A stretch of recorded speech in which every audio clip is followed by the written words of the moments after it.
It's Wes, welcome to this video. Today I'm going to tell you why I chose the Fuji X100V as my all-around favorite travel camera. And that is because I'm taking a trip. So I'll make a video after I come back from Italy. Let's get into it. You're a beautiful person and a good person. And if no one has told you that today, let me be the first person to tell you that. I'm a freelance photographer here in Southern California. I use Canon for my professional work, my client work, and I choose Fuji for my daily carry and cameras for my personal life. Okay, I originally purchased the Fuji X-T4 as my first foray into Fuji, and then I got the X100V, sold the X-T4. Then I traded this for the XE4 for a flip-up screen and interchangeable lenses.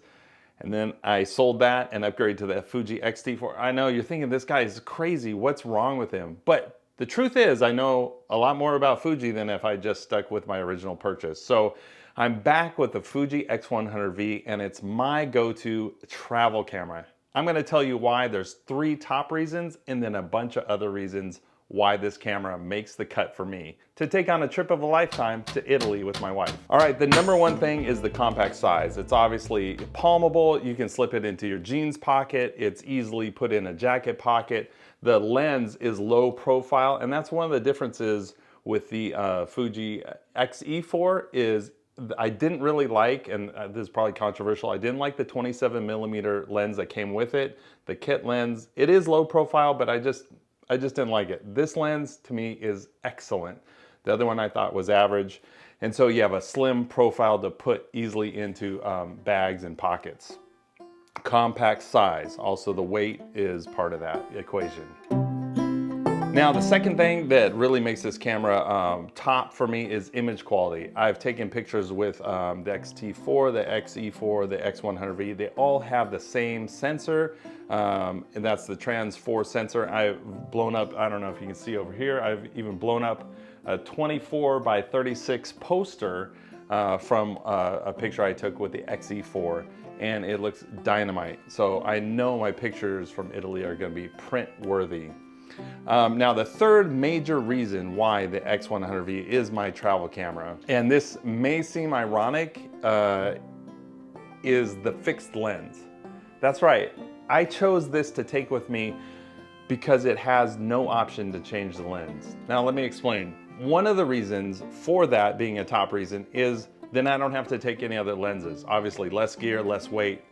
But that's not the only thing, is when I'm in the moment in a, the Sistine Chapel or, in Florence, I don't have to think about, do I need to switch to another lens? I have only this lens. And so I'm gonna make the composition the best I can with this camera. And really that's what art is making choices. And I don't need to have different gear choices. I can move my feet, I can move the camera into different orientations, and I can put different things in the foreground and different angles to make the picture amazing. And so I don't need all the lens choices. In fact, that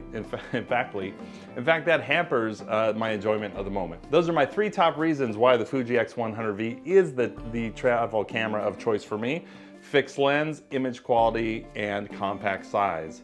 Now, a quick downside is battery life. So I'm gonna be taking 3 batteries with me. Also, image file size, the raw images out of the X100V are large, 50 megabytes. So I'm gonna be shooting JPEG. I'm gonna have probably a Fujifilm recipe dialed in for Italy for me to use on the trip so I can have instantly color graded custom photos that I can share. Oh, but that brings me to the whole other list of reasons why this is my top travel camera. Yes, Fujifilm recipes. The Fujifilm simulations, yes, but the Fujifilm recipes that I can program in here as custom settings that bake in a certain look. So that's one reason. Another reason is the switch right here. You just hold it for a few seconds and it pops on like a 3-stop ND filter. That's great for helping control the light in certain situations. So the built-in ND filter is great. Also the focal length, I personally love, like in my recent video on the Canon R5, I talk about the 35mm lens. I love the 35mm focal length. And so this 23mm ASPC Equivalent of a full frame is 35 millimeters, so I love that focal length. Also, the minimum focusing distance is about 6 inches, so you can get some really kind of cool macro shots with this. So about 6 inches, 13 centimeters is the minimum focusing distance. That's also an attractive feature using this for a travel camera. So you got, you know, food on your table, you take cool little portraits to share on social media, as well as other things that you want to detail shots, you want to get up close and capture those. Now, it may not seem like a big deal, but sometimes you want control over your focus, and there's this handy little focus switch to go from autofocus to manual focus. And right there on the corner, I think it's very, very helpful. And so I'm gonna put that on single. So when I depress the shutter, it'll then lock in on the focus. You can put it on continuous, but it runs the battery a little bit more. But that's one other thing. And my last tip is, it's hard to see here, I'll get a close-up video of this, is the aperture ring on this little lens has these cool tabs right there, and it's easy to find and push them to adjust the aperture. So that is the final reason why this, I like the flip up screen. It's cool, it's not as good as a flip out screen, but that's helpful as well.